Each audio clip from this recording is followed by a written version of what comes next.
The storm is coming, but I don't mind. People are dying. I close my blinds. All that I know is I'm breathing now. I want to. Okay. I'm David Leake from Lubbock, Texas, and I attended the Boys and Girls Club from about 1956 until about 65. Perfect. Well, your most fond memory of your time in the Boys and Girls Club? Oh, is there one? Okay, once a year, the ABC Rodeo would be held at the Coliseum over here. Mm-hmm. If you got your name in first, I don't know, there was something that we had to do. It wasn't hard, but you got to go to the rodeo. You got a T-shirt because you were going to usher when you got there. But the lucky ones got to actually be in the rodeo chasing greased pigs in a little bitty white bathing suit. Wow. They would take us down there, and because these pigs were pretty nasty. Yeah. But we would go down there, and I did it 2 years. My first year, I didn't get my pig. You know, I was a beginner. But if you just did it, you got $5. Wow. But if you caught one, I think you got 15. Ooh. So next year, I was ready, and I ran. I got a hold of this pig. One of the other boys decided he was going to take it away from me, but I had him by the back leg, and I knocked the guy down with my pig, and I got it across there, and I got my $15. Nice. Yeah. Rodeo was always a great event. Ooh, that's awesome. Lots of kudos. Experiences at the Boys and Girls Club have an impact on your future. Could you tell us about that? Like, how did your time at the Boys and Girls Club impact? Well, I thought about that this morning. I wasn't a very good athlete, and I'm still not a very good athlete. I play golf and I love it, and but as far as having natural ability, I didn't have it. Mm-hmm. I had a situation that happened to me in my 6th grade year. We played softball at other schools, and we had a haphazard team, I guess. We were playing at another school one day, and everybody ran to the station wagon. It was the 6th grade teacher, the guy. He took us, and I got about halfway there, and I remember, oh, I don't have my glove. So I ran back to my locker, got my glove, got out there, and it's pretty packed. And the teacher looked at me and he said, "Well, David, I guess you're not going to go." Oh. And I got in there and drove away. Oh. And, that kind of kicks you in the head. But the good thing that happened out of it, as you can tell, I never forgot that. But the Boys and Girls Club, you don't have to be a gifted athlete. You're going to play. It doesn't matter. And, I shelved that, and I just enjoyed playing baseball, enjoyed playing basketball. And I always knew that I was going to get to play. And that's That's what the Boys and Girls Club is all about.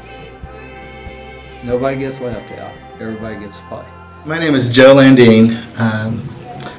I attended the Boys and Girls Club, the Optimist branch in Lubbock, from the time I was 7. I believe that would have been 1973 to present. Yeah, I say it's my fondest day because looking back almost 45 years, I see myself walking into the building and all of the basketball that's being played and all the games that are being played. And at the time, the Boys Club had a wood shop. It had a photography department in it. It had a crafts and arts place in it, and of course it had a game room. And for me, that was just a huge world opened up, and you almost didn't know where to go first. And so I remember Alex bringing me over to the concession stand and to the office and introducing me to who was then the director of the Boys Club, a gentleman named Keith Hickman. And I don't remember even what Keith looks like now, but that name still rings a bell with me. I'll never forget it. Alex introduced me to him, and he said, "Hey, my name's Keith." And I said, "My name's Joe." And he said, "Are you interested in becoming a member?" And I said, "Sure. I just came here as a visitor with Alex." And Alex said he needs to be a member. And my next question was, how much does it cost? And Keith Hickman said, "Well, your Boys Club card's going to cost you 50 cents for the whole year." And I said, "Well, I don't have 50 cents. And he said,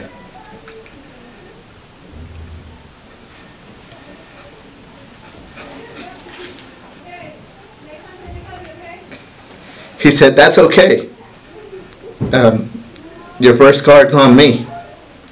So we went, I filled out whatever paperwork there was. I remember signing my name to a pink Boys Club card.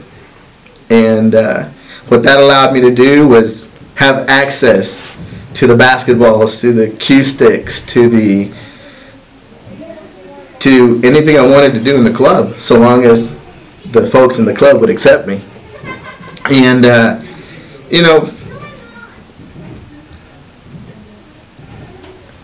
don't think that there's been too many days in my lifetime to this point where something like that has opened up to me.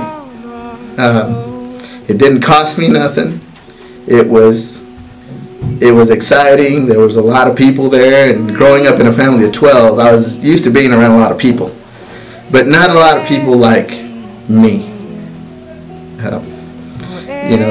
Just a place full of boys wanting to play basketball or whatever came to mind. That had to be probably I'd say if not the fondest, it was certainly the most exciting day attending the Boys and Girls Club. The Boys Club's not full of a bunch of country club kids. It's full of kids who need something.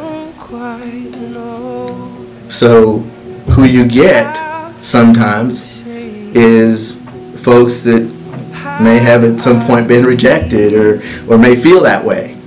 And I think that the Boys Clubs are in place to fill the void for those young people that may not have a positive direction at home.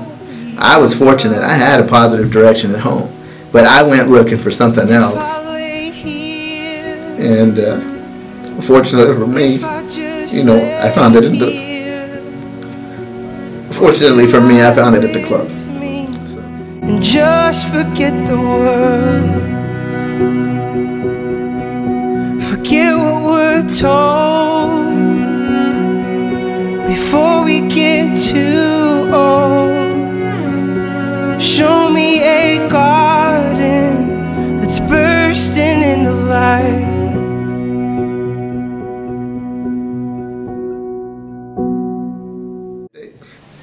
They may have been interested in everyone in the club, but I felt like they were only interested in me, and that made a difference.